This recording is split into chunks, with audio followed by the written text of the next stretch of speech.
I struggled with whether to make this video or not, but unfortunately, I've been part of another number of families in the last 6 months who the primary owner of the yacht's no longer with us, and we're all doing our best to deal with the situation. And what I'm finding is that, all of you are very successful, organized people, and you have great attorneys, you have wills, you have trusts, and all that's pretty much figured. Fortunately, the boat is kind of its own little animal, and things related to the boat are often only in your head. And I think it would help your family to document things a little bit better for the rest of the family so that we can figure out how to properly sell the yacht when it comes time.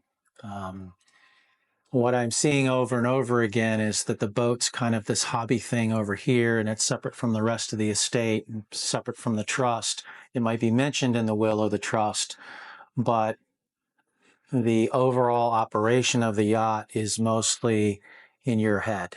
And the biggest things I run into are, let's assume that the yacht was not in its home port and you're the primary operator of the yacht.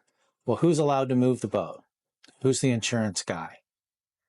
Does a captain have to get approved by the insurance company? All of these little details are very, very difficult for the rest of the family. And it's a pretty significant asset. And these things come up very fast. I've had several situations where, within days of a bad event, the widow is having to deal with a marina calling them and they want to know what to do. How's it being built? Where's the boat going to go next? How do I get it home? Do I bring it home? Who should I list it for sale with? It's a very difficult time for anyone. And what I would like to do is create a document with your help of kind of the questions first. What are the things that we should document as yacht owners that should we not be here anymore can be in an easy to access folder somewhere on the boat that identifies the insurance agent. It identifies how the primary billing for services on the boat is being done. Who would you recommend be in charge of moving the boat should it need to be moved? We need to know things like, does the boat have to be out of Florida until December 1st? There's just a number of these things that seem like minor details if I could ask you the question. But if I can't ask you the question anymore, and I'm asking the rest of the family, it becomes very difficult, and it's not a time when they want to deal with this. So on the website, I'm going to put an outline of some things I've done. I would like you guys to help me with what the questions are. And then what I would like to see is more of us to have a document on the boat. It's not a will. It's not a financial document. It's not a legal document. It just kind of guides people, if you're not around, on how to take care of this situation. And on my way to work today, when I was thinking about doing this video, I was thinking, does my wife know how the marina is billing for the boat? Does she know who my insurance agent is? No, she doesn't.